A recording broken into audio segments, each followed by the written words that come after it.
I'm glad Hasan the Hun is sounding the alarm about right-wingers' total dominance over the young male demo. If you're a dude under 30 and you see it in your group chat, social feeds every day, so far the progressive establishment has failed to invest in creative solutions to compete. Holy, that is so crazy. I also did the Pod Johns on Friday morning before I went live on Friday, and apparently that one was very well received. Here's one clip off of TikTok that they posted. There is a massive amount of right-wing radicalization that has been occurring, especially in younger male spaces.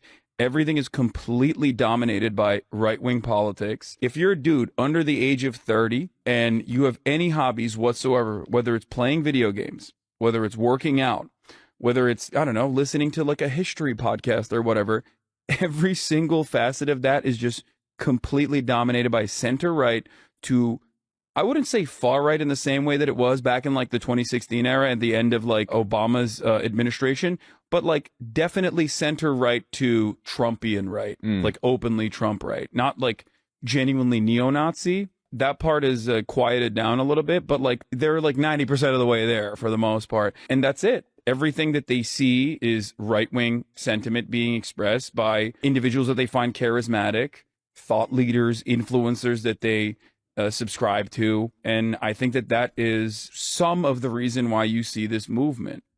The YouTube comments are incredible. Lots of 40 plus people claiming you changed their decades long belief hustle. Yeah, that was actually kind of shocking. I was genuinely confused by this. Part of the reason why I was genuinely confused by this is because like there are apparently a lot of you showed me to your parents and they like actually watched. Hasan is right. I'm a Democrat at 41. The campaign is making me sad. They keep moving right. I want them to move left. My daughter introduced me to Hasan 3 years ago, and I've been listening to him ever since. He helped change my perspective on Israel, trans people, socioeconomic politics, and religion. His influence has been massive for me, and I wish more of my demographic could be exposed to his long play content. I have gratitude for him. That's crazy to me. I did not know that it was like that. I didn't know it was like that. As a longtime listener and a fan of crooked media, Offline is my favorite of the bunch. It was really interesting to hear someone talk who is very clearly left and not just liberal. It kind of opened my eyes to the fact that PSA can be a bit of an echo chamber sometimes. Having this fresh perspective injected into the show was really good for you guys and the show in general, I think. I'm also impressed with how much information and statistics this guy has ready in his head like that. He really knew his stuff and didn't talk out of his ass, but backed it up with data and polling. Great interview, John. You are good without derailing chatters. Yes. I think that one of my I think that I forget how much better I am when I'm just simply talking to a person who is listening and I'm not just like getting derailed. I've shown the video of you and NMP Law today and countless other times you open their eyes, and I'll be forever grateful to that. Yeah, I think the conversation that me and Nick Paulum had, which is ironic because like if you ask LSF or if you ask like weirdos, the only takeaway from that was, oh, he showed Nick Paulum a fucking Houthi video or whatever. But I think ultimately that video was very instructive, very informative for someone who like kind of doesn't understand the basics or whatever. I don't know if we ever actually posted that. No, we did not. Or did we? Did we post it? No, I guess we didn't on the main channel. But if you find it somewhere else, go watch it. And the clip channel, you can show it to people. We should have absolutely posted that on the main channel. I don't know why the fuck we didn't do that. That's crazy. But at least HasanAbi Productions is eating good. I introduced you to my mom in 2020, and recently you gave her a shout out. And now she listens to you every day on YouTube. She's a 60-year-old teacher. I work at a state college and help non-traditional high school grads start college and getting my master's. Hope to run for Congress in the next 20 to 10 years. Hell yeah. Anyway, I try my best, and I think it's I get a little discouraged from time to time, but it's good to see that like I have some level of normie appeal like this, because we do get trapped in our echo chambers online, and we do end up forgetting that like normies and their reaction to my sentiment, to my commentary, is entirely different than the people who are desperately trying to make me look a certain type of way. You know what I mean? I'm glad Hasan the Hun is sounding the alarm about right-wingers' total dominance over the young male demo. If you're a dude under 30 and you see it in your group chat, social feeds every day, so far the progressive establishment has failed to invest in creative solutions to compete. I think a lot of people don't understand that like my analysis of the situation isn't simply to like flood the market with like liberal content though, because I think that there is a problem far larger than that. And I think there is an education gap for young men. And I think that education gap creates an opportunity gap for a lot of young men, especially when you pair that up with the entitlement that is baked into a patriarchal construct that you are born into, that you're conditioned into socially. When your expectations of what society is supposed to be designed around does not match the output, does not match your outcomes, you end up becoming resentful. Okay, you end up becoming resentful, you end up becoming angry, and you find yourself infinitely more susceptible and infinitely more open to and primed to right-wing radicalization. There's the other side of this, of course, that is like really silly, but I think a lot of people ultimately look at this stuff and say, "Oh, it's because the left is so intolerant towards men or whatever." I'm not. I'm a man. I'm very broy. Sometimes the other aspects of the quote unquote online left get mad at me for those particular values or the aesthetics. But it doesn't really matter. It doesn't really matter, right? It literally doesn't matter. It like in the eyes of so many of these people that like watch, I guess like Sneeko or watch Aiden Ross, like they don't see me as a masculine figure regardless. They see me as a pussy. And I think that that is in some ways wish casting, because they see me as a pussy basically, because like I'm a liberal in their minds. I'm a libtard, right? So for them, they don't like it's more so just like the ideology. That's what matters more. Not like your physical presence, not the way that you carry yourself. None of that matters. What matters is, are you a right winger or not? If you're a right winger, that means you are actually a masculine figure. And for a lot of these people, they don't fit that mold either. They don't fit that mold. It's aspirational. So in their minds, it's like better if you, in their minds, if you're like kind of a loser, if you're kind of insecure, in your mind, it's better for you to be perceived as masculine online as long as you say right-wing things. Therefore, you are also masculine that way. That's it. They're just LARPing. Is that why you tell people to suck your dick? You're being broy to appeal to young men? No, I tell people to suck my dick because I am that person. I'm not being broy to appeal to young men. I'm just not fucking changing my attitude or my sentiment so that I can be like more, I don't know, more kind or more aesthetically left or liberal or whatever the fuck.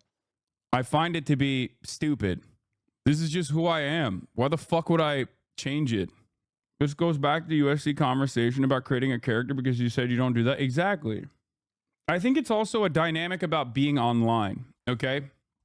The more we present ourselves online, the more we exist online as opposed to existing in the real world, the more our outward presence online changes. Like the more that becomes a more important part of our lives, right? And that's the thing. I think that when you're online, your outward presence online can be very different than who you are in the real world. That's why a lot of people personally think, like amongst content creators, so I'll give you an example. A lot of people personally think that being toxic and being edgy is actually the only way you can be real, right? Like they think someone like myself, or even the likes of like, I don't know, Pokemon or all these other content creators are like faking it. They're actually fake. They're not real. Like they can't be real because like when you're online, you say edgy shit all the time. Like you have to say edgy shit. That's like the only way to showcase authenticity. You cannot be authentically yourself and be like a person who doesn't want to harm marginalized people. That's inauthentic. That's inauthentic. Like that is the fucking baked in sentiment for a lot of people, right? They go, you're virtue signaling. You're virtue signaling. You're not real. You're fake. They just can't fucking like comprehend that. No, like this is just my genuine opinion. I don't want to be a fucking dickhead, right? Sorry. That's just who I am. And the same the same goes for right-wing sentiment as well. Like, the more masculine you, the more right-wing you are, the more masculine you are. The more you present yourself as right-wing, the more masculine you are. That is the attitude that a lot of people have. It's more about wish casting an alternative reality to make up for what you feel you lack, to make up for what you feel you lack in the real world. It's vulnerable young men who are very insecure due to a multitude of different, like, normal conditions that existed even when they were, I don't know, better off materially than they are now. But then also on top of that, it's like a lack of opportunity for them. They feel like, society's leaving them behind, and it certainly doesn't match up with their expectations of what society was designed for. They see how things were for their father's generation, and then they don't see that matching up with their current existence, and they get mad. So they look for alternative reasons as to why it sucks. There are a shit ton of people out there that will immediately go, yes, perfect. It's because of bitches. It's because of girls that have not fucked you. That's the reason why everything sucks.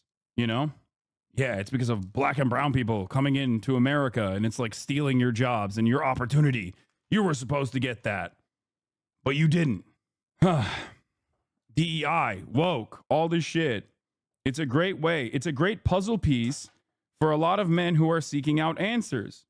If you don't try to communicate, if you don't try to fucking address the harm, if you don't see where these guys are suffering and meet them where they're at and try to fix at least one of the major problems that they have and try to instill confidence in them, you are going to have a lot of fucking losers like this constantly chirping and constantly crying.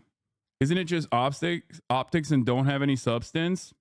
Like, one thing that I used to say all the time that I kind of brought up in the Pod Save America episode as well was that it's counterculture as well that plays a role in this. Like, I called it immediately. As soon as Joe Biden was the presidential candidate, I was like, we're going to go back to the culture war shit. And we did, right? We did. But the thing is, it wasn't Pod Save America. Sorry. It was one of the Pod Johns' episode is called Offline, I think. We went there. We're there now. We're back in that space. And one of the things when Trump was president that I used to tell people all the time was, hey, notice how your life isn't fucking better? Because right-wingers were coming to my community all the time with the same resentments and the same anxieties and the same anger that they had towards trans people, towards gay people, towards black people, brown people, immigration.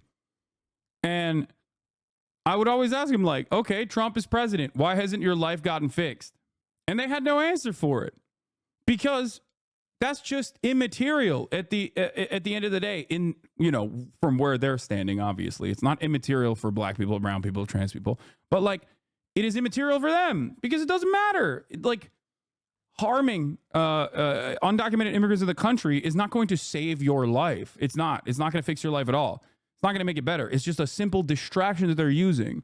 It's a vehicle for the Republican Party to focus and funnel your frustration towards an acceptable, appropriate target, because they don't want you to ever think about the way the society is designed. They don't want you to think about who's actually causing you harm. Don't get mad at your boss. That's a capital owner. That's a good guy. That's a productive force in this society. You, on the other hand, should get mad at people who have less than you. And the more insecure you become and the more scared you are of your future, the more susceptible you are to this sort of priming. Okay? God damn, dude. Holy shit.